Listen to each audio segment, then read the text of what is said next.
ഡെസിമലിനെ ഫ്രാക്ഷനായിട്ട് convert ചെയ്യുന്നു, തിരിച്ചതുപോലെ ഫ്രാക്ഷനെ ഡെസിമലായിട്ട് convert ചെയ്യുന്നത് എങ്ങനെയെന്ന് മനസ്സിലാക്കിയല്ലോ.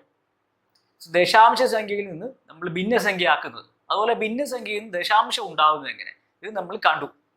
ഒരു ഇമ്പോർട്ടൻ്റ് ആയ ആശയമാണ്. ഏത് മത്സര പരീക്ഷ എടുത്താലും ഏതെങ്കിലുമൊക്കെ സമയത്തായിട്ട് ഈ ഭാഗത്ത് നിന്ന് ചോദ്യങ്ങൾ വന്നിട്ടുണ്ട്. സോ 20 മാർക്കും മേടിക്കാൻ നമ്മൾ ഉദ്ദേശിച്ചാണ് പഠിക്കുന്നതെങ്കിൽ, അല്ലെങ്കിൽ മാത്സിൽ ഏത് പരീക്ഷ എടുത്താലും ഫുൾ മാർക്സും മേടിക്കാൻ ഉദ്ദേശിച്ചാണ് നമ്മൾ പഠിക്കുന്നതെങ്കിൽ തീർച്ചയായും ഈ ടോപ്പിക് കവർ ചെയ്തിരിക്കണം. ഓൾ ഇന്ത്യ ലെവൽ എക്സാംസ് ഒക്കെ നോക്കുകയാണെങ്കിൽ ശരിക്കും പറഞ്ഞാൽ ഇതിൽ നിന്ന് ചോദ്യങ്ങൾ വരാറുണ്ട്. അടിസ്ഥാനം തന്നെയാണ് നമുക്ക് അറിയേണ്ടത്. സംഖ്യാരേഖയിൽ നമ്മൾ റാഷണൽ നമ്പേഴ്സ് അഥവാ ഭിന്നക സംഖ്യകൾ എന്ന് പറഞ്ഞ ആശയം കണ്ടിട്ടുണ്ട്. സോ ഈ ഭിന്നക സംഖ്യകൾ ഭിന്ന രൂപത്തിൽ എഴുതാൻ പറ്റുന്ന പലതും നമുക്ക് ദശാംശ രൂപത്തിൽ ആക്കാൻ പറ്റുന്നതാണ്. സോ ദശാംശ സംഖ്യകളും ഫ്രാക്ഷൻസും ഡെസിമൽസും ഈ ഭിന്നകങ്ങൾ പെടുന്ന റാഷണൽ നമ്പേഴ്സിൽ പെടുന്ന. നമ്മൾ P/Q ഫോമിൽ കാണാതെ ദശാംശം P/Q ഡിവൈഡ് ചെയ്ത് ദശാംശ രൂപത്തിൽ വരുമ്പോൾ ഡെസിമലായി പോകുന്നു. ഈ ഡെസിമൽ നമ്പേഴ്സിനെ നമുക്ക് P/Q ഫോമിൽ എക്സ്പ്രസ് ചെയ്യാൻ പറ്റുമെന്നാണ് മനസ്സിലാക്കേണ്ടത്. സോ അങ്ങനെ ദശാംശത്തിൽ തന്നെ നമ്മൾ രണ്ട് തരങ്ങൾ കണ്ടു. ഒന്ന് അവസാനിക്കുന്ന ദശാംശം, മറ്റൊന്ന് അവസാനിക്കാത്ത ദശാംശം. അവസാനിക്കാത്ത ദശാംശത്തിൽ ആവർത്തിക്കുന്നതുകൊണ്ട്, അതുപോലെ അവസാനിക്കാത്തതുകൊണ്ട്, ആവർത്തിക്കാത്ത രീതിയിൽ അവസാനിക്കാത്ത. അവിടെയാണ് നമ്മൾ ഇറാഷണൽ നമ്പേഴ്സ് വരുന്നത്. നമ്മുടെ അഭിന്നക സംഖ്യകളായിട്ട്, അഭിന്നക സംഖ്യകൾ ഭിന്ന രൂപത്തിൽ എഴുതാൻ പറ്റാത്ത സംഖ്യകൾ പറഞ്ഞില്ലേ, അത് അവിടെയാണ് നമുക്ക് വരുന്നത്. ഏത് ദശാംശത്തിൽ ആവർത്തിക്കാതെ അവസാനിക്കാതെ പോകുന്ന സംഖ്യകൾ, ദശാംശ സംഖ്യകളുണ്ട്. സോ നമുക്ക് ഫ്രാക്ഷൻ രൂപത്തിലാക്കാൻ പറ്റുന്ന അപ്പം അവസാനിക്കുന്ന ദശാംശ സംഖ്യയും അതേപോലെ ആവർത്തിക്കുന്ന ദശാംശ സംഖ്യയുമാണ് നമുക്ക് ഭിന്ന രൂപത്തിലാക്കാൻ പറ്റുന്നതെന്ന് മനസ്സിൽ ഉണ്ടായിരിക്കണം. അങ്ങനെയെങ്കിൽ നമുക്കിനി അതുമായി ബന്ധപ്പെട്ട് കുറച്ച് ബേസിക് ചോദ്യങ്ങൾ, പ്രീവിയസ് ആയിട്ട് ചോദിച്ച ചോദ്യങ്ങളുണ്ട്, അതല്ലാതെയുള്ള ചോദ്യങ്ങൾ നമുക്ക് കാണാം. സോ അതിൽ ആദ്യത്തെ ചോദ്യത്തിലേക്ക് പോകണം. 0.45 എന്ന ദശാംശ സംഖ്യയുടെ ഭിന്ന രൂപം. ഇത് ആക്ച്വലി പ്രീവിയസ് ആയിട്ട് ചോദിച്ചതാണ്. സോ 0.45 അതിന്റെ ഫ്രാക്ഷൻ ഫോം എഴുതാനാണ് പറഞ്ഞിരിക്കുന്നത്. നമ്മൾ ഓപ്ഷൻസ് ചെയ്തിട്ടില്ല, കാരണം നമുക്ക് ഇതിനെ എക്സ്പ്രസ് ചെയ്യാൻ പറ്റുന്ന ഫോംസ് എല്ലാം നോക്കാം. 0.45 ദശാംശ സംഖ്യയാണെന്ന് ഓൾറെഡി പറഞ്ഞിട്ടുണ്ട്. എന്ത് ടൈപ്പ് ദശാംശമാണ് നമ്മുടെ മനസ്സിലേക്ക് ഇപ്പോൾ പറഞ്ഞത്? 0.45 കാണാൻ പറയും അവസാനിച്ചു, കാരണം ആവർത്തിക്കുന്ന സംഖ്യകളൊന്നും ഇല്ലെന്ന് കാണുമ്പോൾ മനസ്സിലാവും. ശരിയല്ലേ? ആവർത്തിക്കുന്ന സംഖ്യകൾ മനസ്സിലാക്കാനുള്ളൊരു രീതി അവിടെയുണ്ട്. എങ്ങനെയാണ്?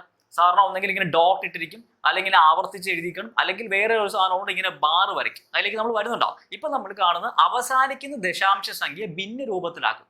സോ 0.45 നോക്കുമ്പോൾ നമുക്ക് എത്ര സ്ഥാനങ്ങളുണ്ട് ദശാംശങ്ങൾ? 2 സ്ഥാനം. സോ 2 സ്ഥാനം ഉണ്ടെങ്കിൽ നമുക്കറിയാം ഒരു 100 കൊണ്ട് ഹരിച്ചാൽ മതി നമ്മൾ ബേസിക്കൽ കണ്ടിട്ടുണ്ട്. ഏതിനെ? ഈ സംഖ്യ 45നെ 100 കൊണ്ട് ഹരിച്ചാൽ കിട്ടുന്നത്.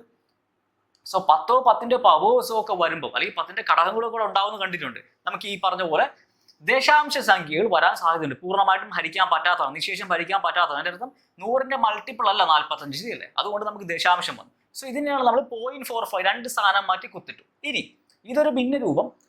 നമുക്ക് ഇതിനെ വീണ്ടും ചിലപ്പോൾ വെട്ടിച്ചെറുതാക്കാൻ സാധിക്കുന്നുണ്ടാവും. അതിന് നമുക്ക് പൊതു ഘടകം ഉണ്ടോ എന്ന് നോക്കണം, ശരിയല്ലേ? പൊതു ഘടകം ഉണ്ടോ എന്ന് നോക്കുന്നത് എങ്ങനെയാണ്? നമ്മൾ നോക്കേണ്ടത് ആ 2 നമ്പേഴ്സ് തമ്മിൽ താരതമ്യം ചെയ്യുമ്പോൾ 100 ഒരു ഇവൻ നമ്പറാണ്, ഇരട്ട സംഖ്യ. 45 ഒരു ഓഡ് നമ്പറാണ്. സോ എന്തായാലും 2 എന്ന് പറയുന്ന പൊതു ഘടകം അല്ലെന്ന് ഉറപ്പിക്കാമല്ലോ. ഇനി 3ന്റെ നോക്കുവാണെങ്കിൽ 3ന്റെ ഗുണിതം, 45 3ന്റെ ഗുണിതമാണെന്നറിയാം, 100 3ന്റെ ഗുണിതമല്ലെന്നും മനസ്സിൽ കൊണ്ടുവരാൻ പറ്റും. പിന്നെ നമുക്ക് നോക്കേണ്ടത് 5. നമ്മൾ അഭാജ്യ സംഖ്യകൾ എടുത്തിട്ട് നോക്കിയാൽ മതി. അഭാജ്യ സംഖ്യകൾ എടുത്തിട്ട് പൊതു ഗുണിതം ഉണ്ടോ ഇല്ലയോ എന്ന് ഇപ്പൊ ചെക്ക് ചെയ്താൽ മതി. സോ ഇവിടെ 5 ശരിക്കും പറഞ്ഞാൽ 2ന്റെയും 5ന്റെ മൾട്ടിപ്പിൾസ് ആയി കിടക്കുന്നത്, ശരിയാണല്ലോ? സോ 5 കൊണ്ട് നമുക്ക് ഹരിക്കാം. 5 കൊണ്ട് ഹരിച്ചാൽ വെട്ടിച്ചെറുതാക്കി ഇത് കിട്ടാൻ പോകുന്ന ഫോം നോക്കാം. 45നെ 5 കൊണ്ട് ഹരിച്ചാൽ 9 കിട്ടും, 100നെ 5 കൊണ്ട് ഹരിച്ചാൽ 20 കിട്ടും. 9ഉം 20. സോ 9/20 എന്ന് പറയുന്നത് ഇതിന്റെ ഒരു തുല്യ ഭിന്ന രൂപമാണ്, അല്ലെങ്കിൽ 9/20യുടെ മറ്റൊരു രൂപമാണ് 45/100, ശരിയല്ലേ? സോ നമുക്ക് 0.45നെ ഈ 2 രീതിയിൽ ഇപ്പൊ എക്സ്പ്രസ് ചെയ്യുന്നുണ്ട്. ഈ 9/20 ഇതിനെ വീണ്ടും വെട്ടി ചെറുതാക്കാൻ പറ്റും നോക്കിയാൽ ആക്ച്വലി 9ന്റെ മൾട്ടിപ്പിൾ അല്ലല്ലോ 20, അല്ലല്ലോ. 3യുടെ മൾട്ടിപ്പിൾ അല്ലല്ലോ 20. 20 ഒരു ഈവൻ നമ്പർ ആണ്, 9 ഒരു ഓഡ് നമ്പർ ആണ്. സോ ഇവർക്ക് ഇനി കോമൺ ഫാക്ടർ 1 എന്ന് പറയുന്ന നമ്പർ മാത്രമേ ഉള്ളൂ. സോ ഇതിനെ ഇനി വെട്ടിച്ചെറുതാക്കാൻ പറ്റില്ല. സോ 45/100ന്റെ തുല്യ ഭിന്ന രൂപമാണ് 9/20 എന്ന് കൂടി ഓർത്തോണം. ഇക്വലന്റ് ഫ്രാക്ഷൻ നമ്മൾ കണ്ടിട്ടുണ്ട്, തുല്യ ഭിന്ന രൂപം. സോ 0.45 എന്ന ദശാംശ സംഖ്യയുടെ ഭിന്ന രൂപം ഇതോ ആവും. ഓപ്ഷൻസ് ചിലപ്പോൾ ഇതായിരിക്കാം കൊടുത്തിരിക്കുന്നത്. സോ നമ്മൾ ഇത് മാത്രമേ അറിയുള്ളെങ്കിൽ ഇതിനെ വെട്ടിച്ചെറുതാക്കി ഇങ്ങനെ എത്താൻ പറ്റുമെന്ന് കൂടി മനസ്സിലാക്കിയാൽ മാത്രമേ നമുക്ക് ആ ഓപ്ഷൻ നോക്കി എഴുതാൻ പറ്റൂ. സോ അതുകൊണ്ടാണ് ഇവിടെ ഓപ്ഷൻസ് ചെയ്താൽ നമുക്ക് ഈ 2 രീതിയിൽ ഭിന്ന രൂപത്തിൽ എക്സ്പ്രസ് ചെയ്യാം. 45/100 അല്ലെങ്കിൽ 9/20. നേരത്തെ പറഞ്ഞ ആശയങ്ങൾ നമുക്ക് 10ന്റെയോ പവേഴ്സ് എന്ന് പറഞ്ഞു. 10ന്റെ പവേഴ്സ് മാത്രമല്ല, 2ന്റെയും 5ന്റെയും 10ന്റെ ഘടകങ്ങളാണല്ലോ 2 5. ഡിനോമിനേറ്ററിൽ 2ന്റെയും 5ന്റെയും മൾട്ടിപ്പിൾസ് ഉണ്ടെങ്കിൽ ഓക്കെയാണ്. സി നോക്കി ഇതിനെ നമുക്ക് എഴുതാൻ പറ്റുന്നത് 9/2 × 10 എന്ന് പറഞ്ഞ് എഴുതാം. സോ അവിടെ 10 ഉണ്ട്, 2 ഉണ്ട്. ഇതിനെ വീണ്ടും നമുക്ക് എഴുതാൻ പറ്റും 9/2 × 2 × 5.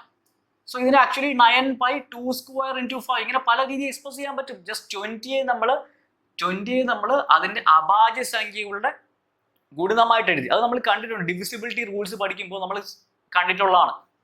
ഒരു ഭാജ്യസംഖ്യ ഉണ്ടെങ്കിൽ അതിനെ അഭാജ്യ സംഖ്യയുടെ ഗുണിതമായിട്ട് എഴുതുന്നത്. എങ്ങനെയാണ് ഘടകങ്ങൾ കണ്ടുപിടിച്ചു, ഘടകങ്ങൾ ടോപ്പിക്ക് വരുന്നുണ്ട്, അന്നേരം ഡീറ്റെയിൽ ആയിട്ട് കാണുന്നുണ്ടാവും. ഇത് മനസ്സിലാകാൻ വേണ്ടി ഇത്രയും കാണിച്ചു. സോ ഇവിടെ നോക്കിയാൽ 2ന്റെയും 5ന്റെയും പവേഴ്സ് മാത്രമേ ഉള്ളൂ. ഇപ്പൊ 5ന്റെ പവർ 1 ആണ്, 2ന്റെ പവർ 2 ആണെന്നുള്ളൂ. 2² × 5 2ന്റെയും 5ന്റെയും പവേഴ്സ് ഉള്ള കാര്യം എന്താ, നമുക്ക് അവിടെ 10 ഉണ്ട്, 10ന്റെ ഘടകങ്ങളാണിത്.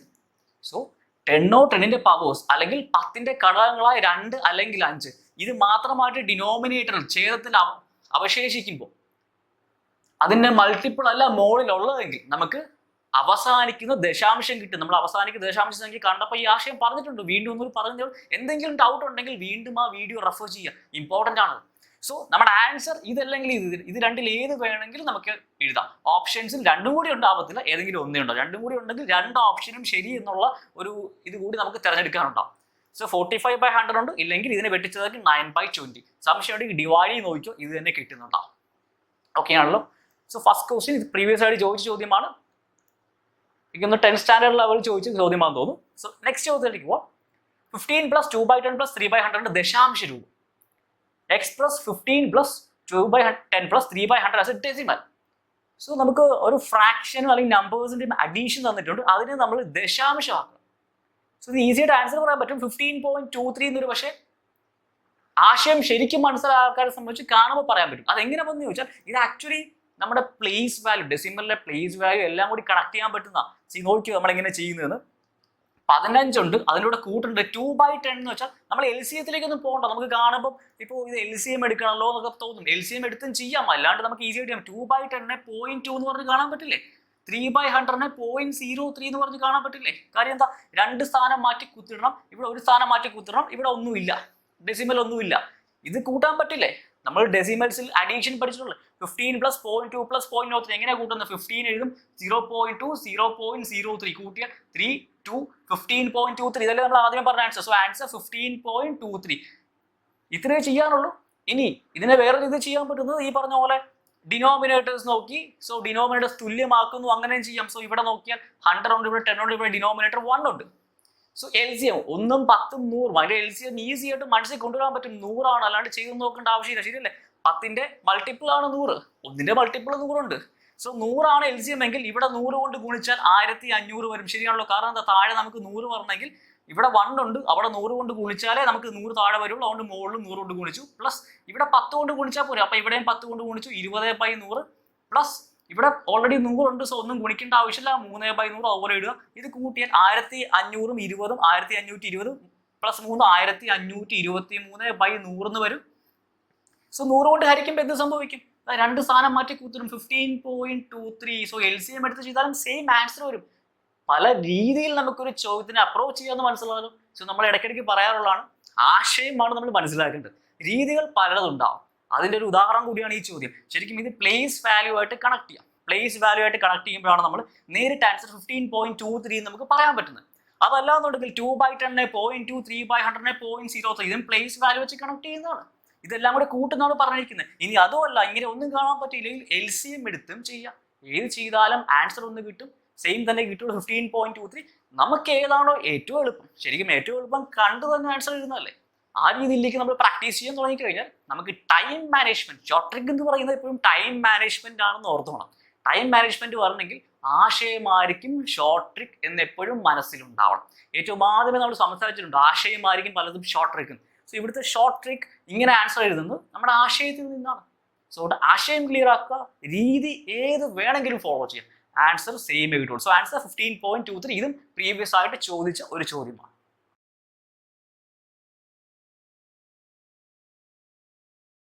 ദശാംശത്തിൽ നിന്ന് ഫ്രാക്ഷനായിട്ട് കൺവേർട്ട് ചെയ്യുന്ന ആശയങ്ങൾ നമ്മളിപ്പോൾ കണ്ടുകൊണ്ടിരിക്കുന്നത്. അതുകൊണ്ട് തിരിച്ചു. സോ അതുമായി ബന്ധപ്പെട്ട് നമുക്ക് അടുത്ത ചോദ്യത്തിലേക്ക് പോവാം. ചോദ്യം 0.256 / 1.6 സമാനമായത് ഏത്? So find the equivalent of 0.256 / 1.6. So options നോക്കിയാൽ ആക്ച്വലി ഈ ക്വസ്റ്റ്യൻ തന്നെയാണ് നമ്പേഴ്സ് ആയിട്ട് കിടക്കുന്നത്. ശരിയാണല്ലോ, അല്ലെങ്കിൽ ഡിവൈഡ് ചെയ്തതിന്റെ ആൻസേഴ്സ് അല്ല ഉള്ളത്. ഇതിന് സമാനമായ ഏതോ ഒരു രൂപമുണ്ട്. അതിന്റെ അർത്ഥം നമുക്ക് പല രീതിയിൽ ദശാംശ സംഖ്യ എക്സ്പ്രസ് ചെയ്യാൻ പറ്റുമെന്ന് ഒരു ഐഡിയ മനസ്സിലുണ്ടായിരിക്കണം. കാര്യം നമുക്ക് ഇവിടെ ദശാംശം ഉള്ളതും ദശാംശം ഇല്ലാത്തതുമായ സംഖ്യകളൊക്കെയാണ് ഓപ്ഷൻസ് കിടക്കുന്നത്, ശരിയാണോ? ന്യൂമറേറ്ററിലുള്ളത്. നമുക്ക് ഇവിടെ രണ്ടിടത്തും ദശാംശ ഭാഗങ്ങളുണ്ട്. സോ അതിന്റെ അർത്ഥം നമുക്ക് ദശാംശത്തിൽ അറിയാവുന്ന ഒരു ബേസിക് ആശയം, ദശാംശ സംഖ്യ അല്ലെങ്കിൽ ദശാംശ സ്ഥാനം ഇവിടുന്ന് ചലിക്കണമെങ്കിൽ നമ്മൾ 10 10ന്റെ പവേഴ്സ് കൊണ്ട് ഗുണിക്കണം അല്ലെങ്കിൽ ഹരിക്കണം. പുറകോട്ട് ചലിക്കുകയാണെങ്കിൽ ഹരിക്കണം, മുന്നോട്ട് ചലിക്കുകയാണെങ്കിൽ ഗുണിക്കണം എന്നൊക്കെ നമ്മൾ കണ്ടിട്ടുണ്ട്. അതിലെന്തെങ്കിലും സംശയം ഉണ്ടെങ്കിൽ വീണ്ടും ആ വീഡിയോ റെഫർ ചെയ്യാം.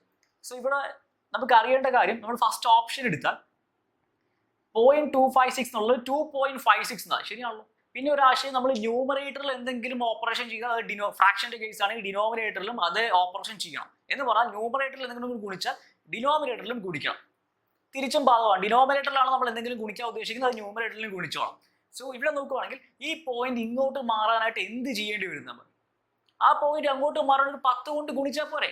10 കൊണ്ട് ഗുണിച്ചു കഴിഞ്ഞാൽ ഈ പോയിന്റ് ഇങ്ങോട്ടേക്ക് ഒരു സ്ഥാനം മുന്നോട്ട് ചാടുന്നു തരും. സോ നമ്മുടെ ഫസ്റ്റ് ഓപ്ഷനിലേക്ക് പോകുമ്പോൾ നമുക്ക് നമ്മുടെ ചോദ്യത്തിൽ നിന്ന് പോകാം. 0.256 ഉണ്ട് ഡിവൈഡ് ബൈ 1.6 ഉണ്ട്. സോ ഇവിടെ ഇൻറ്റു 10 ചെയ്തു, അതിന്റെ അർത്ഥം ഡിനോമിനേറ്ററിലും ഇൻറ്റു 10 ചെയ്യണം. സോ എന്ത് സംഭവിക്കും? ഈ ദശാംശം ഇങ്ങോട്ടൊരു സ്ഥാനം മുന്നോട്ട് ചാടി. സോ 2.56 ആയി, ശരിയാണല്ലോ. താഴെ എന്ത് സംഭവിക്കും? ഈ പോയിന്റ് ഒരു സ്ഥാനം ഫ്രണ്ടിലേക്ക് തന്നെ ചാടുമല്ലോ. 1.6 × 10 എത്ര? 16 ആണ്. അതല്ല ഈ ഓപ്ഷനിൽ കിടക്കുന്നത്. സോ ഈ ഓപ്പറേഷൻ അല്ല ഇവിടെ ചെയ്തിരിക്കുന്നത്. സോ ഓപ്ഷൻ എ ഇതിന് സമാനമായതാണെന്ന് ഉറപ്പായി. സോ ഇതാണ് നമ്മുടെ ആൻസർ. എങ്കിലും നമുക്ക് ബാക്കി ഓപ്ഷൻസ് കൂടി ഒന്ന് മനസ്സിലാക്കാൻ ശ്രമിക്കാം. എന്താണ് അവിടെ പറ്റിയിരിക്കുന്നത്, അല്ലെ എങ്ങനെയാണ് നമുക്ക് അത് കൺവേർട്ട് ചെയ്യേണ്ടതെന്ന് നോക്കിയേക്കാം. സോ സെക്കൻഡ് ഓപ്ഷൻ നോക്കിയാൽ 25.6 ഉണ്ട്. സോ നമ്മുടെ ക്വസ്റ്റ്യൻ നോക്കിയാൽ 0.256. അവിടുന്ന് നമുക്ക് 25.6 വരണമെങ്കിൽ എന്താ ചെയ്യേണ്ടത്? 2 സ്ഥാനം മുന്നോട്ട് ചാടിയിട്ടുണ്ട്. അതിന്റെ അർത്ഥം 100, 2 പൂജ്യങ്ങൾ, അപ്പൊ 100, 10 സ്ക്വയർ കൊണ്ട് ഗുണിച്ചിട്ടുണ്ട്. സോ ഇവിടെ 10 സ്ക്വയർ കൊണ്ട് ഗുണിച്ചപ്പം 25.6 ആയി. അതേപോലെ നമ്മൾ ഇവിടെ 10 സ്ക്വയർ ഉണ്ട്. അപ്പൊ ഡിനോമിനേറ്റർ ഛേദത്തിൽ നമ്മൾ 10 സ്ക്വയർ കൊണ്ട് ഗുണിക്കണ്ടേ? 100 കൊണ്ട് ഗുണിക്കണം. സോ 1.6നെ 10 സ്ക്വയർ കൊണ്ട് അല്ലെങ്കിൽ 100 കൊണ്ട് ഗുണിച്ചാൽ എന്ത് സംഭവിക്കും? ഒരു സ്ഥാനം ഇങ്ങോട്ട് മാറി 16 ആയി, ഒരു പൂജ്യം കൂടി വരണ്ടേ? കാരണം നമുക്ക് 2 സ്ഥാനം ചാടുന്നതല്ലേ, അപ്പൊ ഇത് ഇങ്ങോട്ട് ചാടുന്ന പോലെ വരണം. അപ്പൊ ഒരു പൂജ്യം കൂടി ഇട്ട് കൊടുക്കണം, ശരിയല്ലേ? 160, അല്ലെങ്കിൽ നോക്കിയാൽ മതി, 16 × 100 1600 വരും. ഒരു സ്ഥാനം നമ്മുടെ മൾട്ടിപ്ലിക്കേഷന്റെ വേറൊരു രീതി നോക്കുകയാണെങ്കിൽ ഒരു സ്ഥാനം മാറ്റി കുത്തിടണം. സോ 160, ശരിയാണല്ലോ. സോ 160, അപ്പൊ ഡിനോമിനേറ്ററിൽ 160 ആയിരുന്നെങ്കിൽ ഇത് കറക്റ്റ് ആയേനെ. സോ ഇതിന്റെ കറക്റ്റ് എക്സ്പ്രഷൻ പറയുകയാണെങ്കിൽ 25.6 ബൈ 160. അതും കൂടി മനസ്സിലാക്കി വെച്ചോളൂ. ഇങ്ങനെയും അങ്ങനെ എക്സ്പ്രസ് ചെയ്യാം. Next option 256. അപ്പൊ എന്താ സംഭവിച്ചത്? ഇത് ഇവിടം വരെ ചാടി, ശരിയല്ലേ? 3 സ്ഥാനം ചാടി, അതായത് 1000 കൊണ്ട് നമ്മൾ ഗുണിച്ചു, 1000 കൊണ്ട്. അപ്പോഴേ നമുക്ക് 256 വരുള്ളൂ. അങ്ങനെയെങ്കിൽ താഴെ എന്ത് പറയണം? താഴെയും 1000 കൊണ്ട് ഗുണിക്കണം. സോ ഇവിടെ ഓൾറെഡി ഒരു ദശാംശ സ്ഥാനം ഉണ്ട്, പിന്നെ 2 പൂജ്യങ്ങൾ കൂടി വരും. അതിന്റെ അർത്ഥം 1600, ശരിയല്ലേ? 1.6 × 1000 ചെയ്യുമ്പോൾ ഇത് 3 സ്ഥാനങ്ങൾ ഫ്രണ്ടിലേക്ക് പോകും. സോ ഇത് ഒരു സ്ഥാനമായി 2 സ്ഥാനം 3 സ്ഥാനം. ഇവിടെ 2 ആരും ഇല്ലായിരുന്നുകൊണ്ട് 2 പൂജ്യങ്ങൾ ഇട്ട് കൊടുത്തു. അല്ലെങ്കിൽ 1.6 × 1000 ചെയ്യുക, നമുക്ക് 16000 കിട്ടും. ഒരു സ്ഥാനം മാറ്റി കുത്തിടും. എന്തുകൊണ്ടാണ്? മൾട്ടിപ്ലിക്കേഷന്റെ മെത്തേഡ് വെച്ചിട്ട്. സോ 1600 തന്നെ കിട്ടും. ഏത് രീതിക്ക് വേണമെങ്കിലും കാണാം. സോ ഇതിന്റെ കറക്റ്റ് എക്സ്പ്രഷൻ 256/1600. നെക്സ്റ്റ് നോക്കിയാൽ 256/120 അല്ല, 1600 ആണ് കറക്റ്റ് എക്സ്പ്രഷൻ. സോ ഇതിനെ നമുക്ക് ഈ ഓപ്ഷൻ വെച്ചിട്ട് ഇതാണ് കറക്റ്റ്. പക്ഷേ ഈ രീതിക്കും ഒക്കെ നമുക്ക് എക്സ്പ്രസ് ചെയ്യാം. വേറെയും പല രീതിക്കും എക്സ്പ്രസ് ചെയ്യാൻ പറ്റും. നമുക്ക് ദശാംശം ഇങ്ങോട്ട് പിന്നോട്ട് ചാടിക്കാം, അപ്പൊ ഇവിടെയും ദശാംശം പിന്നോട്ട് ചാടും. അങ്ങനെ പല രീതി ചെയ്യാൻ പറ്റും. പക്ഷെ ആശയങ്ങൾ മനസ്സിലുണ്ടാവണം. ഇത് മനസ്സിലായെങ്കിൽ ഇതേപോലെ നമ്മൾ ആദ്യം കണ്ട ചോദ്യമില്ലേ 0.45ന്റെ ഭിന്നരൂപം, അതിനെ ഈ പല രീതിയിൽ ഇതുപോലത്തെ ഭിന്ന രീതിയിൽ എക്സ്പ്രസ് ചെയ്യാൻ പറ്റുമോ നിങ്ങൾ അതിന് ശ്രമിച്ചു നോക്കുക. അപ്പോൾ പല രീതിയിൽ എക്സ്പ്രസ് ചെയ്യാൻ മനസ്സിലാവുന്നുണ്ടാവും. സോ ആശയം ഇവിടുത്തെ മനസ്സിലായാലോ? ഇതാണ് നമ്മുടെ ആൻസറിന് മനസ്സിലായാലോ? സോ പല രീതിയിൽ ദശാംശ സംഖ്യ എക്സ്പ്രസ് ചെയ്യാൻ പറ്റുമെന്ന് നമുക്ക് അറിയാൻ പറ്റണമെങ്കിൽ, മനസ്സിലേക്ക് കൊണ്ടുവരണമെങ്കിൽ ദശാംശ സംഖ്യയുടെ ആശയമാണ് മനസ്സിൽ വേണ്ടത്. അല്ലാന്നുണ്ടെങ്കിൽ നമ്മൾ ഇത് മാത്രമേ പറയുള്ളൂ. ഇതിനെയും ഇതിനെയൊക്കെ ഇതുപോലെ കൺവേർട്ട് ചെയ്യാൻ ഇപ്പോൾ നമ്മൾ കാണത്തില്ല. ആശയം അറിയാമെങ്കിൽ ഈ രീതിക്കൊക്കെ കാണാൻ സാധിക്കും. കാരണം നാളെ ഓപ്ഷൻ ചിലപ്പോൾ ഇതായിരിക്കില്ല, വേറെ ആയിരിക്കും ഓപ്ഷൻ ചോദിക്കാൻ പോകുന്നത്. അപ്പൊ അങ്ങനെ ആക്കണം എന്ന് അറിയണമെങ്കിൽ ആശയം വേണം. ഓക്കെ ആണല്ലോ? അങ്ങനെയെങ്കിൽ അടുത്ത ചോദ്യത്തിലേക്ക് 0.125നെ സൂചിപ്പിക്കാത്തത് 0.125നെ ഫ്രാക്ഷൻ ആക്കുക നമ്മൾ കണ്ടിട്ടുണ്ട്. പക്ഷെ കുറെ ഫ്രാക്ഷൻസ് വന്നിട്ടുണ്ട്. അതിൽ 0.125ന്റെ ഇക്വലന്റ് അല്ലാത്ത, അല്ലെങ്കിൽ 0.125 ഇതിനകത്ത് ഏതാണ് നമുക്ക് എക്സ്പ്രസ് ചെയ്യാൻ പറ്റാത്തത്. സോ അതിന്റെ അർത്ഥം 4 ഓപ്ഷൻസിൽ ഏതോ 3 എണ്ണം 0.125ന്റെ രൂപമാണെന്ന് മനസ്സിലാവുമല്ലോ. അതാണ് ആദ്യം മനസ്സിലാക്കേണ്ടത്. സോ ഇവിടെ ഏകദേശം ഓപ്ഷൻ കണ്ട് പറയാൻ പറ്റും. ഇവിടെ 3 സ്ഥാനമുണ്ട്. ഇവിടെ 125/100 രണ്ട് സ്ഥാനങ്ങളുടെ ഇതേ വന്നിട്ടുള്ളൂ. ശരിക്കും പറഞ്ഞാൽ ഇത് 12.5/100 എന്നാണ് ഓക്കെ ആയിരുന്നു. 12.5/100 എന്നാണ് ഇതെങ്കിൽ ഓക്കെ ആയിരുന്നു. സോ സൂചിപ്പിക്കാത്ത ഇതാണ്. കാരണം എന്താ 125/1000 ആവാറുണ്ട്. 125/1000. സോ അവിടുന്ന് മനസ്സിലാക്കേണ്ടത് 125/1000ന്റെ വേറൊരു രൂപം 5/40 ഉണ്ട്, വേറൊരു രൂപം 1/8 ഉണ്ടെന്ന് ഓർത്തോണം. സോ 1/8ന്റെ ദശാംശ രൂപം ചോദിച്ചാൽ 0.125 കണക്ട് ചെയ്യാൻ പറ്റണം. 1/8 ഡിവൈഡ് ചെയ്ത് നോക്കാതെ തന്നെ നമുക്ക് കണക്ട് ചെയ്യാൻ പറ്റുന്നുണ്ടോ? ഈ 1/8 ഓർത്ത് വെച്ചു. കാരണം നമുക്ക് മറ്റൊരു ചാപ്റ്ററിൽ ഇതിന്റെ ആപ്ലിക്കേഷൻ വരുന്നുണ്ടാവും. മറ്റൊരു ചാപ്റ്റർ പെർസെന്റേജ് 1/8 12.5% എന്ന് പറഞ്ഞ സാധനം 12% അത് സാധാരണഗതിയിലൊക്കെ ചോദിക്കാനുള്ള ശതമാനമാണ്. അതിലേക്ക് എത്തുമ്പോൾ നമുക്ക് ഡീറ്റെയിൽ ആയിട്ട് പോകും. ഇപ്പോൾ ഓർക്കേണ്ടത് 0.125 നമുക്ക് 125/1000 എന്നാണ് ഏറ്റവും ആദ്യം നമുക്ക് കാണാൻ സാധിക്കുന്നത്. ശരിയാണല്ലോ? കാരണം 3 ദശാംശ സ്ഥാനങ്ങളോട് 1000 കൊണ്ട് ഹരിക്കാം. ഇനി ഇതിനെ നമ്മൾ വെട്ടിച്ചെറുതാക്കുമ്പോൾ 5 കൊണ്ട് വെട്ടിച്ചെറുതാക്കാം. എന്തായാലും 3 കൊണ്ട് 2 കൊണ്ട് പറ്റൂലെന്ന് കാണാൻ പറയാലോ. 5 കൊണ്ട് 2 വെട്ടിച്ചെറുതാക്കാം. ഇല്ലാന്നുണ്ടെങ്കിൽ 25 കൊണ്ട് വെട്ടിച്ചെറുതാക്കാം. 25 കൊണ്ട് വെട്ടിച്ചെറുതാക്കുമ്പോൾ നമുക്ക് കിട്ടാൻ പോകുന്നത് 25 × 5 125. സോ 25 കൊണ്ട് വെട്ടിയാൽ 100 4 വട്ടം അടങ്ങിയിട്ടുണ്ട്, പിന്നെ 0 5/40 എന്ന് കിട്ടും. 5/40 അതാണ് ഈ കിട്ടിയിരിക്കുന്നത്. 5 കൊണ്ട് വെട്ടിച്ചെറുതാക്കിയതിന് വേറെ ഉത്തരം കിട്ടിയാണ്. 5 കൊണ്ട് വെട്ടിച്ചെറുതാക്കി കിട്ടുന്ന നോക്കാം. 125 5 കൊണ്ട് വെട്ടിയാൽ ഡിവൈഡ് ചെയ്താൽ 25 കിട്ടും. 1000 5 കൊണ്ട് ഡിവൈഡ് ചെയ്താൽ 100 20 വട്ടം പോവും, ഒരു 0 കൂടി. 25/200 വീണ്ടും വെട്ടിച്ചെറുതാക്കുമ്പോൾ 5/40. 5/40 വീണ്ടും 5 കൊണ്ട് ഹരിക്കാൻ പറ്റില്ല. കാരണം 40 5ന്റെ ഒരു മൾട്ടിപ്പിൾ അല്ലേ. 5 കൊണ്ട് ഹരിക്കുമ്പോൾ നമുക്ക് കിട്ടുന്നത് 1/8. സോ 5/40 1/8 ഉണ്ട്. 125/1000 ഓൾറെഡി ഉണ്ട്. ഈ 125/100 ആണ് ഇതിനെ സൂചിപ്പിക്കാത്തതെന്ന് നമുക്ക് കണ്ടു തന്നെ എഴുതാൻ പറ്റും. ഈ രൂപങ്ങൾ കൂടി മനസ്സിലാക്കുക. സോ ഓപ്ഷൻസിൽ നിന്ന് 1/8ന്റെ ഒരു ദശാംശ രൂപമാണ് 0.125 എന്ന് കണക്ട് ചെയ്യുക. 5/40യുടെ ഒരു രൂപമാണ് 0.125 എന്ന് കണക്ട് ചെയ്ത് വെച്ചോളൂ, കുഴപ്പമൊന്നുമില്ല. സോ ഡിവൈഡ് ചെയ്ത് നോക്കാതെ തന്നെ കണക്ട് ചെയ്ത് വെച്ച് എഴുതാൻ സാധിക്കുന്നുണ്ടാവും. സോ ദശാംശ സംഖ്യയെ ഭിന്നസംഖ്യയാക്കുമ്പോൾ ഭിന്നസംഖ്യയിൽ തുല്യ ഭിന്നങ്ങൾ ഇക്വലന്റ് ഫ്രാക്ഷൻസ് ഉണ്ടെന്ന് കൂടി മനസ്സിൽ വരണം, മനസ്സിലുണ്ടായിരിക്കണം നമ്മൾ പ്രാക്ടീസ് ചെയ്യുന്ന സമയത്ത്. അങ്ങനെ ഉണ്ടെങ്കിൽ മാത്രമേ നമുക്ക് ഇതുപോലത്തെ ചോദ്യങ്ങൾ കുറച്ചുകൂടി ഈസി ആയിട്ട് ചെയ്യാൻ സാധിക്കുന്നുണ്ടാവും. സോ അങ്ങനെ ഈസി ആയിട്ട്, അല്ലെങ്കിൽ നമ്മൾ എന്ത് ചെയ്യും, നമ്മൾ ഓരോന്നും എടുത്തിട്ട് ഹരിച്ച് നോക്കും. ശരിയല്ലേ?